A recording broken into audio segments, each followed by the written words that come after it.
Bismillahirrahmanirrahim.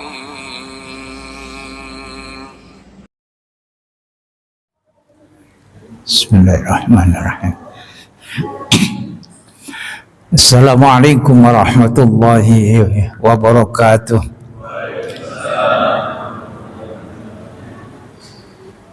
Alhamdulillahilladzi anzala as-sakinata fi qulubil mu'minin liyazdadu imanan ma'a imanihim. Asyhadu an la ilaha illallah rabbul arsyil matin wa asyhadu anna Muhammadan abduhu wa rasuluhu khatamul anbiya wal mursalin. Allahumma salli wa sallim wa barik ala hadzal nabiyil karim abdika wa rasulika Muhammadin wa ala alihi wa sahbihi wa man tabi'ahum bi ihsanin ila yaumiddin. Rabbi shrah li sadri wa yassir li amri wahlul 'uqdatam min lisani yafqahu qawli, amma ba'd. Masirul muslimin jamaah Maghrib Masjid Al-Furqan yang dirahmati Allah Subhanahu wa taala. Puji syukur kita panjatkan kehadirat Allah sampai dengan detik ini kita masih diberi umur panjang oleh Allah Subhanahu wa taala. Sehat walafiat jasmani rohani kita, iman masih tetap melekat di dalam lubuk jiwa kita.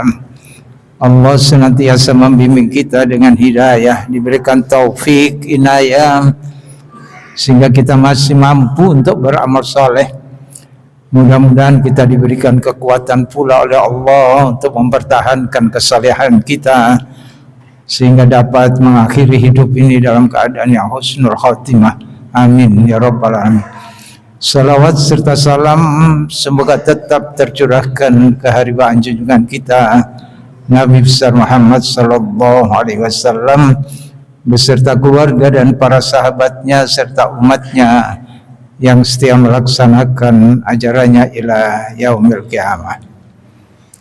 Jamaah sekalian, kita masih tetap mengkaji kitab Riyadhus Shalihin, dan bahasan pada kesempatan petang hari ini adalah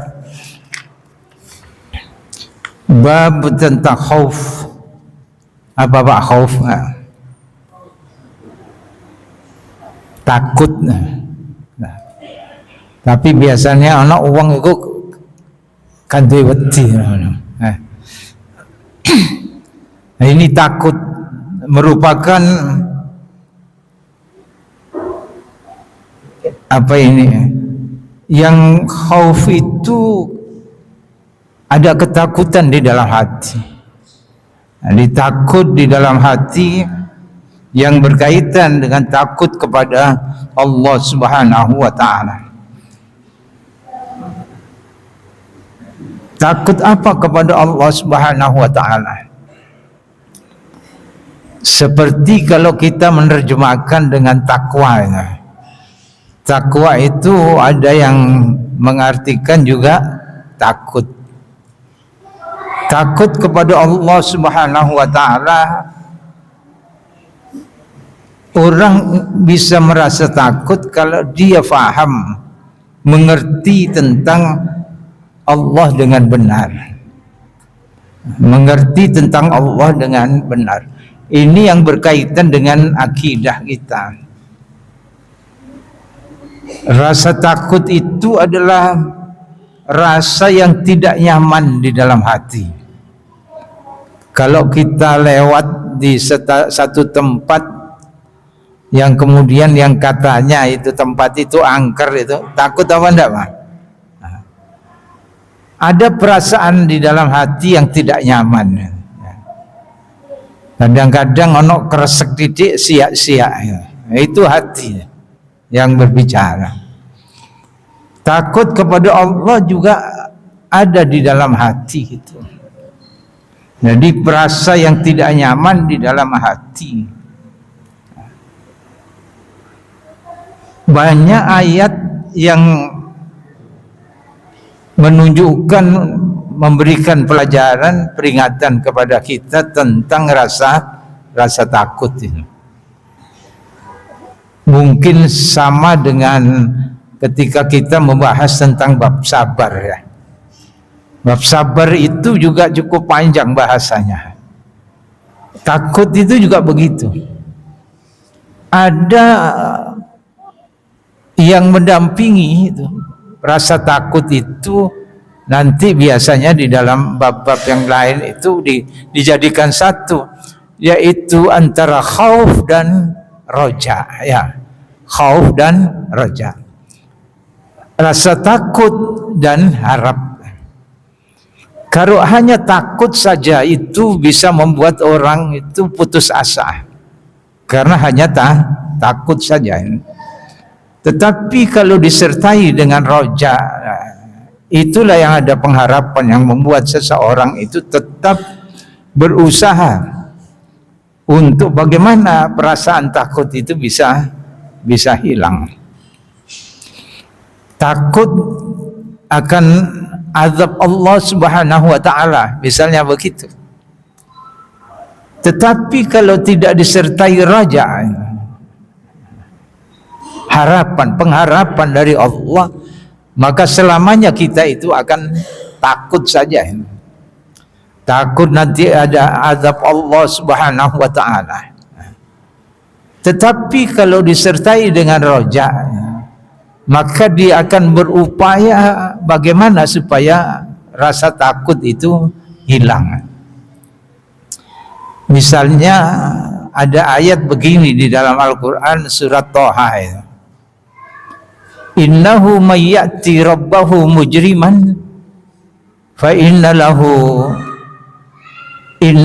may ya'ti rabbahu mujriman fa inna lahu jahannama la yamutu fiha wa la yahya. Surat Thaha ayat 74, kalau tidak 75 ya. Itu membuat orang takut. Karena semua kita itu akan melalui proses itu, yaitu persidangan di alam mahsyar. Nah, ada yang tidak melalui proses persidangan alam mahsyar. Semuanya tidak ada yang tertinggal di situ. Semuanya akan melalui sidang di dalam kehidupan mahsyar itu. Ketika seseorang itu mengikuti persidangan di mahsyar itu, yaumul hisab, ada orang yang datang kepada Allah Subhanahu wa taala itu masih berlumur dosa, masih membawa dosa. Mengapa membawa dosa itu? Dulu sudah kita sampaikan ya, yaitu menjadikan ampunan Allah itu sebagai prioritas. Ada bab dulu di rekaman, ya Pak, dilihat ya. Prioritas hidup Muslim itu. Nah, apa prioritas hidup seorang Muslim? Yaitu meraih ampunan Allah Subhanahu wa taala. Karena kalau melihat ayat ini maka ada perasaan takut ini, yaitu ketika seseorang datang kepada Allah masih berlumur dosa atau membawa dosa, maka dia dimasukkan di neraka Allah Subhanahu wa taala. La yamutu wa la yahya. Mereka itu dimasukkan tidak mati dan tidak pula hidup. Tidak mati, tidak hidup itu yaitu ya setengah mati, setengah urip gitu ya. Tapi masih merasakan. Memang tujuannya supaya ketika diazab Allah itu dirasakan azab itu. Ini yang membuat takut, yang membuat khauf seseorang itu. Kalau tidak disertai roja, maka kita kan berharap ketika kita ini masih berlumur dosa, bagaimana dosa-dosa kita itu diampuni Allah Subhanahu wa ta'ala. Maka kita kejar itu, bagaimana supaya dosa kita diampuni Allah. Kita perbanyak amal saleh. Jadi diperbanyak amal soleh, karena setiap amal soleh itu akan mengampunkan dosa. Innal hasanat yudhibnas sayyi'at. Sesungguhnya perbuatan baik itu akan menutupi perbuatan buruk kita. Wa adbi'is sayyi'atal hasanata tamhuha, kata Rasulullah sallallahu alaihi wasallam. Iringi perbuatan buruk kalian itu dengan perbuatan baik, maka perbuatan baik itu akan menutupi, menghapus perbuatan-perbuatan buruk kita. Nah, itu yang menyertai khauf itu. Jamaah yang dirahmati Allah Subhanahu wa taala. Imam Nawawi mengawali bab ini di dalam surat Toha ayat 67. Fa'ujasa fi nafsihi khifatan Musa, yang menceritakan tentang Nabi Musa. Ketika Nabi Musa alaihi salam bertemu dengan Allah Subhanahu wa taala, dijanjikan oleh Allah bertemu untuk menerima wahyu dari Allah Subhanahu wa taala. Maka Musa merasa takut di dalam hatinya. Musa juga merasa takut. Memang kadang-kadang Allah itu memberikan rasa takut kepada hambanya. Dengan apa Allah memberikan rasa takut? Antara lain dengan azabnya di neraka Allah Subhanahu wa ta'ala. Allah itu maha perkasa. Ketika kita membaca Maliki Yaumiddin, mestinya kita takut itu. Yang berkuasa, yang maha raja di hari pembalasan, yang kuasa, yang memiliki hari pembalasan. Artinya apa? Yang kuasa di saat hari kiamat itu adalah Allah Subhanahu wa ta'ala. Dan Allah yang akan memperhitungkan amal perbuatan kita. Jadi ketika kita sholat membaca suratul Fatihah sampai pada Maliki Yaumiddin, itu ingat itu, maka akan tumbuh perasaan takut kepada Allah Subhanahu wa ta'ala. Nah, di Ahli Hidayah di subuh itu kita sedang membahas tentang itu, tentang sholat khusyuk. Sholat khusyuk itu penting. Memang syaratnya seseorang untuk mendapatkan surga Firdaus itu adalah sholatnya mesti khusyuk, ya. Karenanya khusyuk itu pelajaran yang sangat penting. Dan khusyuk itu tidak bisa diraih kecuali bersamaan dengan kekuatan iman kita. Karena khusyuk itu berangkat dari hati kita. Kalau hatinya itu khusyuk, maka gerakan-gerakan di dalam sholat itu akan mengikuti hati kita, akan khusyuk. Coba dibaca di dalam surat Al-Mu'minun itu, ayat yang kedua. Jadi ayat yang pertama, ayat yang kedua. Bagaimana itu bunyinya? Surat Al-Mu'minun ayat pertama, kedua. Sampai ayat 10 ayat itu. Yang kemudian ditutup dengan orang-orang yang seperti itu yang akan mewarisi surga Firdaus. Innamal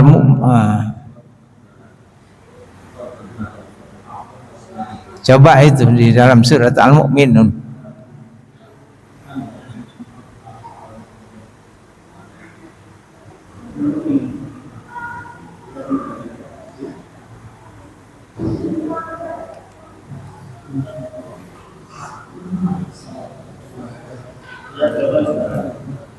Ayat 1, 2. Nah, mukmin. Sungguh beruntung orang-orang yang beriman.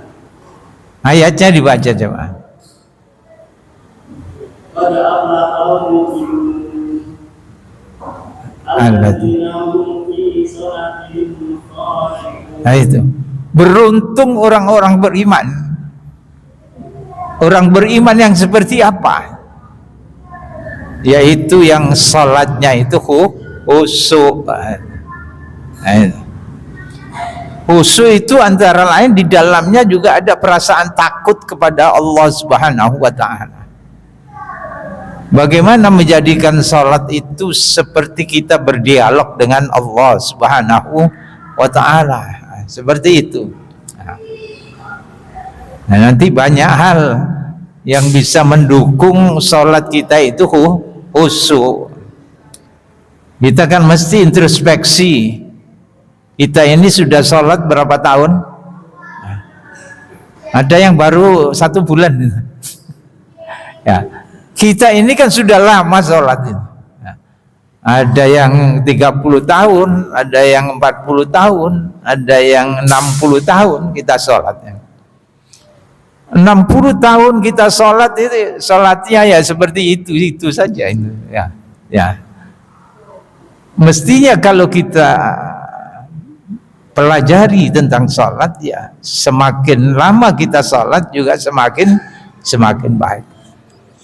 Tapi semuanya itu tergantung dari perasaan hati kita. Meskipun yang mengajar sholat khusyuk itu ya bisa tidak khusyuk gitu, ya, karena hati itu senantiasa berubah-ubah.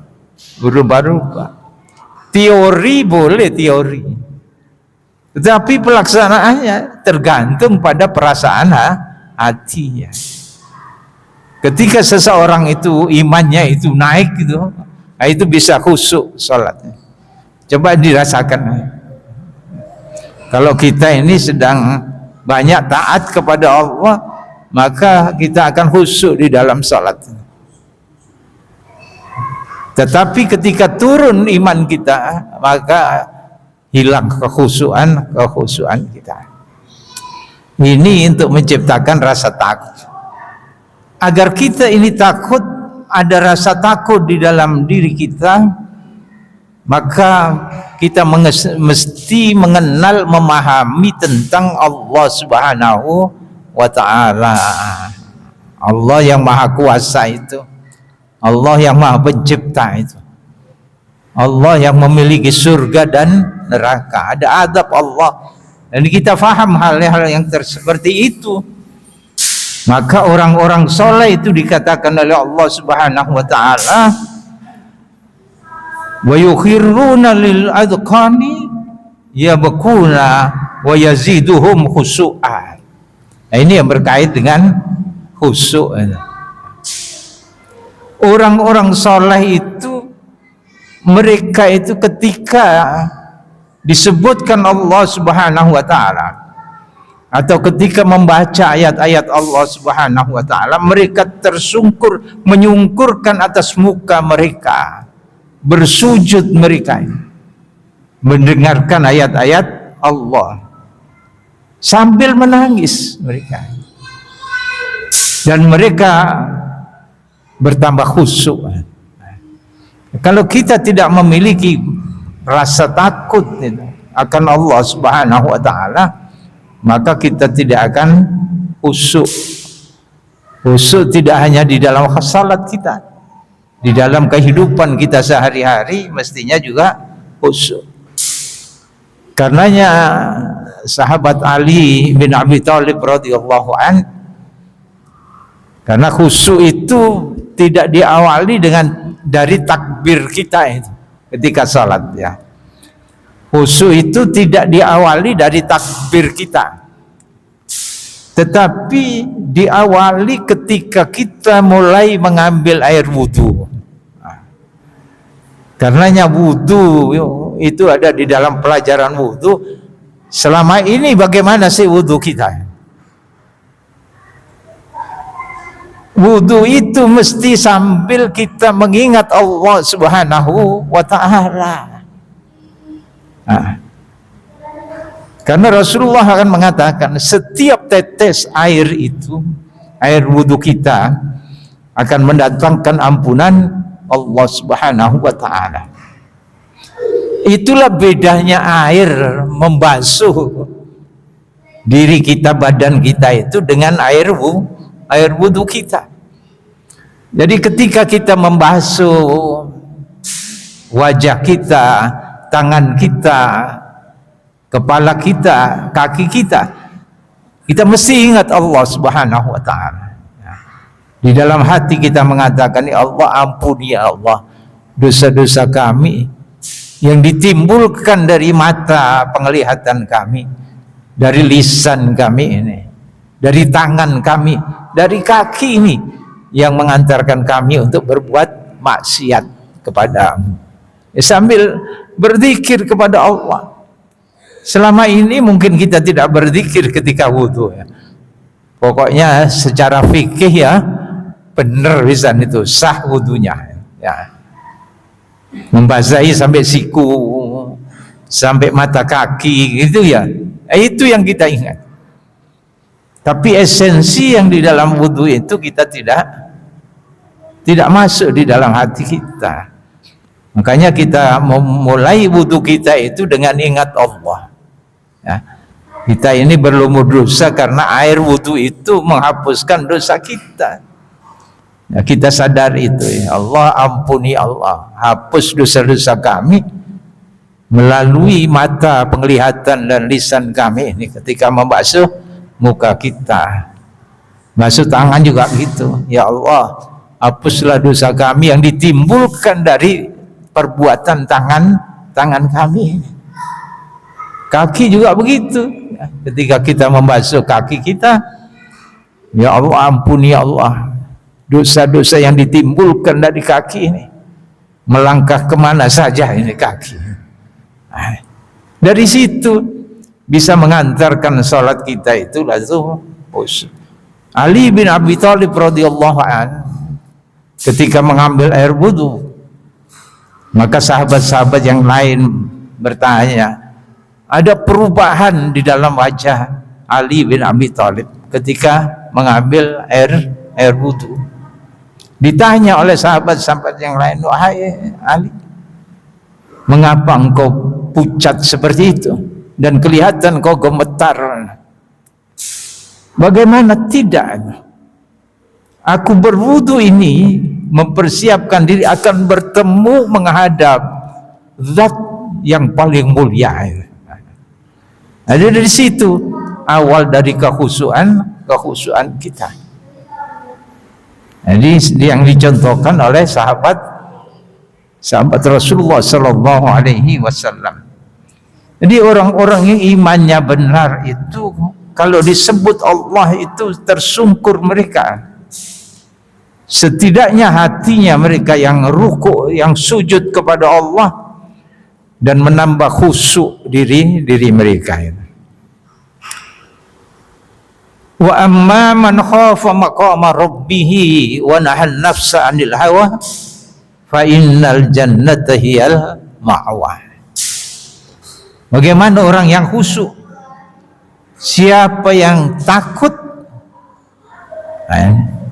yang memiliki perasaan takut di dalam hatinya itu kepada Allah Subhanahu wa ta'ala, maqama rabbih, atas keagungan kebesaran Tuhannya Allah Subhanahu wa ta'ala. Jadi orang yang memiliki khauf di dalam hati, rasa takut itu, dia akan hati-hati hidupnya ini. Takut melanggar tata aturan atau bermaksiat kepada Allah Subhanahu wa ta'ala. Itu diawali dari rasa takut. Kalau kita tidak memiliki rasa takut, mudah untuk berbuat maksiat, berbuat dosa, berbuat pelanggaran. Ya. hidupnya sakarepe dhewe, itu karena kita tidak memiliki rasa takut kepada Allah. Tetapi orang yang memiliki rasa takut, dia akan khusyuk di dalam kehidupan itu. Ya. Dia ada hati-hati untuk berbuat sesuatu yang Allah tidak ridho atas perbuatan kita. Wa amma man khafa maqama rabbih wa nahan nafsa 'anil hawa. Kalau orang sudah takut akan keagungan Allah, dia mampu menahan hawa nafsunya. Jadi orang bermaksiat kepada Allah, durhaka kepada Allah itu karena tidak mampu menahan hawa nafsu. Tetapi orang yang memiliki rasa takut kepada Allah, dia mampu menahan hawa nafsunya. Akan berbuat menuruti hawa nafsu itu tidak mau. Dia kekang hawa nafsunya. Nafsu menyuruh kita belok ke kiri, ya kita luruskan itu. Kita tidak ikuti hawa nafsu kita. Orang yang seperti ini, kata Allah Subhanahu wa taala, fa innal jannata hiyal ma'wa, maka tempat tinggal kita itu, tempat tinggal orang yang seperti ini adalah di surga Allah Subhanahu wa taala. Jamaah yang dirahmati Allah Subhanahu wa taala, yang sering kita dengarkan ada 7 golongan yang mendapatkan naungan ketika tidak ada naungan, ya, di dalam kehidupan akhiratnya. Itu kan populer, itu kita dengar. Ya. Di antara salah satu dari 7 golongan itu, waliman khafa maqama rabbih jannatan, yaitu orang yang pernah mengatakan gini, faqala inni akhafullah. Jadi golongan terakhir itu kan begini, di antaranya itu dari 7 kelompok orang itu yang dapat naungan ketika tidak ada naungan di yaumil mahsyar. Ya, coba bayangkan, tidak bisa kita bayangkan seperti kehidupan dunia, tapi panasnya memang berbeda, ya. Matahari didekatkan di ubun-ubun kita, panasnya seperti apa. Tetapi ada orang-orang yang kemudian diberikan naungan Allah Subhanahu wa taala. Kan di sana ada, di antaranya adalah orang yang hatinya terpaut kepada masjid itu. Jadi pikirannya itu senantiasa begitu, rindu untuk datang menuju masjid. Orang yang berzikir di saat sunyi dia sendiri, lalu dia meneteskan air mata. Dan yang terakhir itu adalah orang yang diajak oleh perempuan yang mulia, punya kedudukan, punya kekayaan, itu cantik lagi. Nah, perempuannya begitu, mengajak dia bermaksiat. Nah, aja dibayang teman-teman di sana. Ya. Jadi perempuannya itu cantik, kaya, orang terpandang itu, mengajak bermaksiat. Lalu yang diajak ini menolak. Aja berpikir kok aku ya gitu. Ya. Maka kemudian faqala ini akhafullah. Dia mengatakan, aku takut kepada Allah. Itu, aku takut kepada Allah. Jadi kita awali dari kisah-kisah saja dulu, kita kisah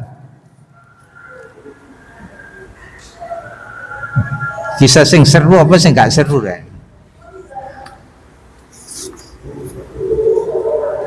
Mungkin kisah ini sudah familiar di telinga kita. Ada seorang yang kaya, anak-anaknya sudah dicukupi secara materi, rumah sudah diberikan, kendaraan diberikan, itu ya, tempat usaha sudah diberikan kepada mereka. Pokoknya secara materi mereka tidak ada yang kekurangan. Seneng tuh bapak koyok ini kan gitu ya. Ya, kalau kita membayangkan seneng rek tuh bapak koyok ngono itu. Orang yang kaya raya punya anak yang memberikan fasilitas kehidupan ini, lalu satu ketika memanggil anak-anaknya, dikumpulkan anak-anaknya, dimintai pendapat. Kalian semua ini kalau memandang bapakmu itu seperti apa sih? Ya, itu bagaimana di mata anak-anaknya. Sang bapak ini nilainya di hadapan anak seperti apa? Lalu semua anak mengatakan bahwa bapak itu orang yang baik gitu, ya. Bagaimana tidak baik yang memberikan fasilitas kepada anak-anaknya? Semuanya mengatakan bahwa bapak itu luar biasa, orang baik gitu, orang baik.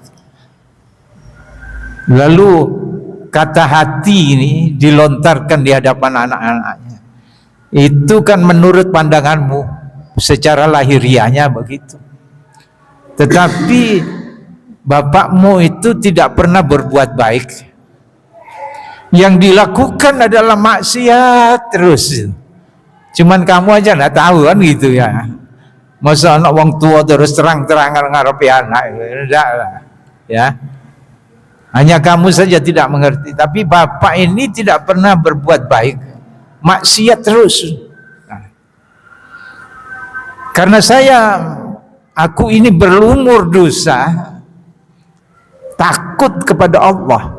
Nah, takut sing duwe rasa wedi. Gitu. Walaupun perbuatannya itu ya melunat gitu loh, melunat, tapi masih punya rasa takut di dalam hatinya. Takut nanti itu kalau bapak ini mati, nanti kemudian di akhirat itu disiksa oleh Allah Subhanahu wa ta'ala. Itu yang dia takutkan. Ini di dalam hadis ini. Rasulullah yang bercerita di dalam hadis.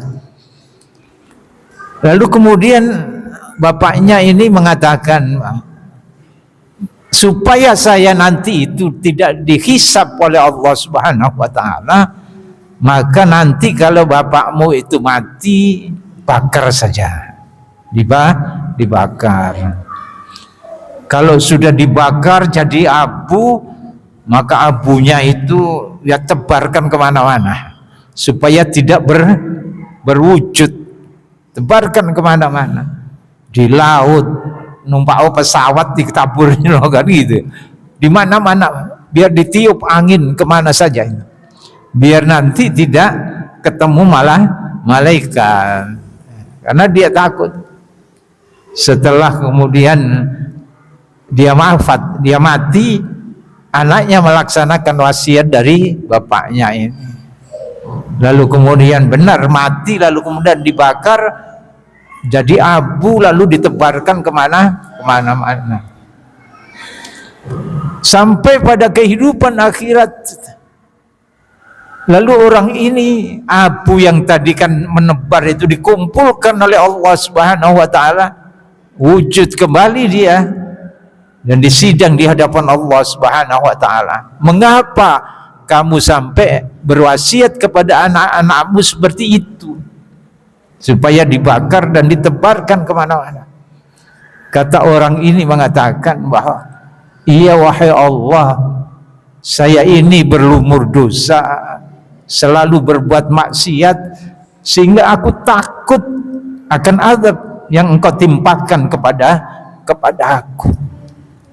Dari perasaan takut itulah lalu kemudian saya punya inisiatif untuk membakar, supaya anak-anak saya membakar jasadku, sehingga harapan saya itu tidak dihisab. Dengari perasaan takut yang dalam di dalam hati itulah. Lalu kemudian orang ini diampuni Allah Subhanahu wa taala dan dimasukkan ke dalam surga.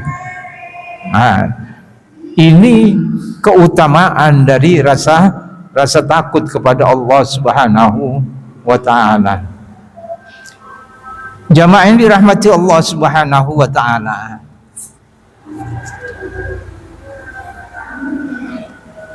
Allah tadi berfirman di dalam Al-Qur'an.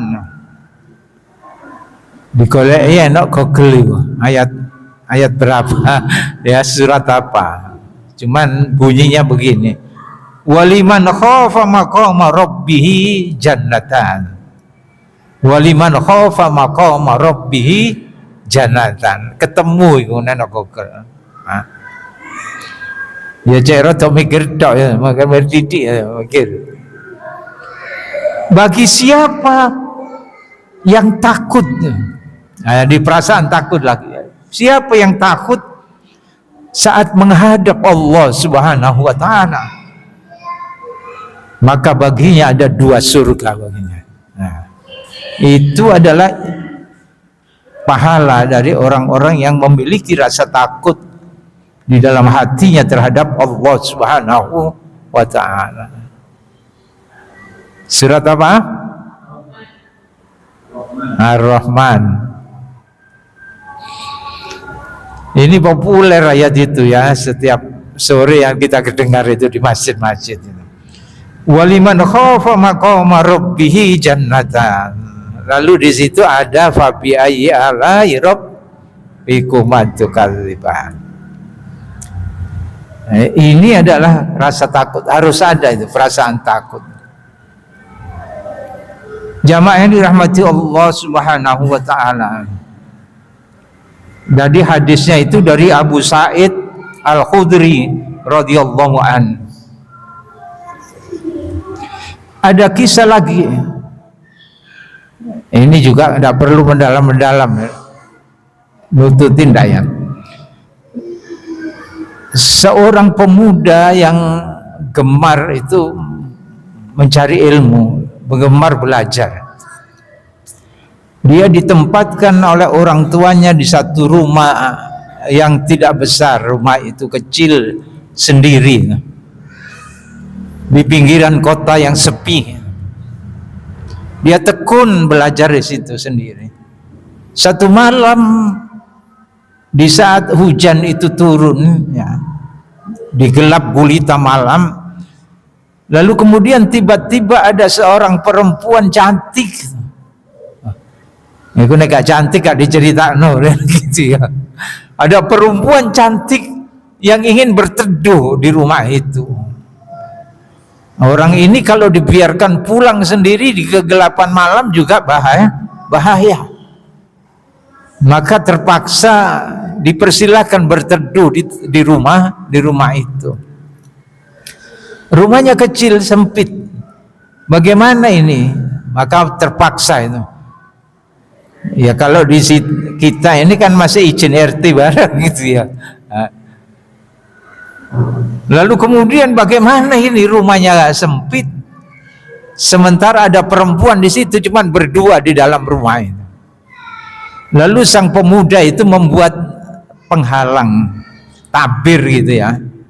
Tabir yang supaya ketika dia belajar itu tidak melihat si perempuan itu, cantik gitu ya.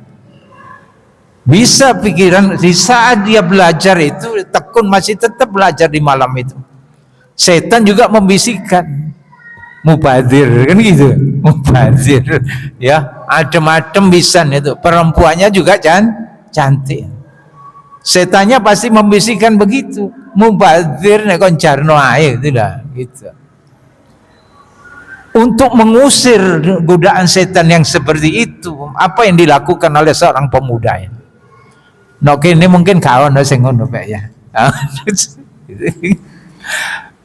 Maka apa yang dilakukan oleh pemuda ini untuk mengusir semua itu, ini jari jemarinya itu diselomotkan itu, dibakarkan ke lampu yang ada di situ. Lilin misalnya, itu jarinya dimasukkan di lilin. Sakit enggak itu? Sakit. Dia dihinggapi lagi perasaan begitu, jari satunya lagi dimasukkan di api itu, di lampunya itu. Sampai pagi dia melakukan yang seperti itu, diketahui oleh perempuan ini. Supaya tidak tergoda oleh setan. Dia akan membayangkan ini panasnya cuman seperti ini, panasnya api itu.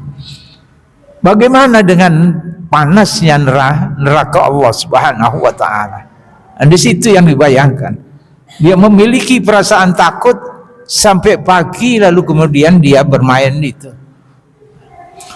Lalu kemudian di pagi hari si perempuan ini dipersilakan pulang. Ternyata dia memang anaknya orang terpandang dan kaya raya orang tuanya. Dia laporan kepada orang tuanya bahwa semalam saya berteduh di satu rumah seorang pemuda, diceritakan apa yang terjadi malam itu. Dia begini diceritakan. Pagi harinya kemudian orang tuanya ini mencari si pemuda ini. Karena dia itu orang yang menuntut ilmu, pasti dia akan datang di tempat-tempat perguruan-perguruan yang ada. Dia datangi sekolah-sekolah itu, pesantren-pesantren itu. Lalu di satu pesantren dikumpulkan pemuda itu supaya angkat tangan. Loh, ini kalau bukan orang kaya kan tidak punya pengaruh seperti itu. Disuruh angkat tangan semuanya. Semua angkat tangan itu. Santrinya itu. Hanya satu saja yang tidak angkat tangan. Lalu didatangi oleh orang tuanya ini. Coba dilihat tangannya itu. Betul itu. Tangannya itu terluka karena terbakar. Apa yang dilakukan orang tua ini? Kira-kira apa yang dilakukan? Tak rabekno karo anakku gitu. Di menit ketemu ngono opo tangan nanti cek dirabekno kan itu. Jadi orang tua mencari memang anak yang benar-benar bisa menjaga dirinya karena takut kepada Allah Subhanahu wa taala. Jadi perasaan takut itu mesti ada, harus ada di dalam diri, di dalam hati kita. Jamaah yang dirahmati Allah Subhanahu wa taala.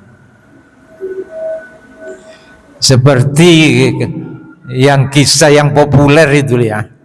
Saya nak cerita-cerita ini gitu ya. Ya, ada kisah yang populer kan, Ibnu Umar radhiyallahu an ketika melakukan perjalanan luar kota gitu. Lalu bertemu dengan seorang penggembala kambing ya. Seorang penggembala kambing. Lalu dicoba dia turun di situ. Bertanya kepada si penggembala kambing ini bahwa saya butuh kambing, seekor kambing. Lalu kemudian Ibnu Umar mengatakan, aku beli satu kambingmu. Dan uang ini kamu terima, tidak usah diberitahukan pemilik kambing ini. Ya, tidak usah kamu beritahukan pemilik kamu. Wes saandewe itu, buat kamu sendiri uangnya. Apa kata si penggembala ini? Nah, ini yang populer itu. Lalu saya penggembala ini, memang ini bisa saya terima dan juraganku tidak tahu kalau seekor saja itu hilang itu. Kurang satu tidak mengerti karena kambingnya cukup banyak. Memang juraganku tidak tahu. Tapi di mana Allah itu? Allah pasti tahu. Dan aku takut kepada Allah Subhanahu wa taala. Nah, ini karena takut. Apa upahnya orang yang seperti ini? Yang akidahnya itu kuat, walaupun dia seorang budak penggembala kambing, tetapi dia memiliki akidah yang kuat. Lalu kemudian Ibnu Umar memang benar-benar membeli kambing itu, lalu didatangi pemilik kambing yang banyak itu oleh Ibnu Umar radhiyallahu an. Dia minta bahwa si pengembala kambing ini aku beli. Jadi budaknya itu dibeli juga dengan seekor kambingnya itu, dibeli oleh Ibnu Umar. Kambing dengan anak ini dibeli, lalu dibebaskan dia dari perbudakan itu, dan kambingnya dia pelihara sendiri. Nah, itu upaya. Memang khauf ini mesti kita miliki agar kita mendapatkan kebaikan dan ridha Allah Subhanahu wa ta'ala. Pelajaran ini masih banyak, hadis-hadisnya belum kita baca, cukup panjang, nanti insya Allah ketemu lagi kira-kira 3 bulan lagi. Ya. Kita akan melanjutkan tentang bab tentang khauf ini. Mudah-mudahan semuanya diberikan sehat walafiat, diberikan umur yang panjang, dipertemukan dengan bulan Ramadan yang akan datang ini, dan dapat melaksanakan ibadah di bulan Ramadan dengan sebaik-baiknya. Doa-doa kita diijabah Allah Subhanahu wa ta'ala, dan dosa-dosa kita diampuni Allah Subhanahu wa ta'ala. Amin ya rabbal alamin. Kita tutup dengan doa kafaratul majlis. Subhanakallahumma bihamdika asyhadu an la ilaha illa anta astaghfiruka wa atubu ilaik. Mohon maaf. Assalamualaikum warahmatullahi wabarakatuh.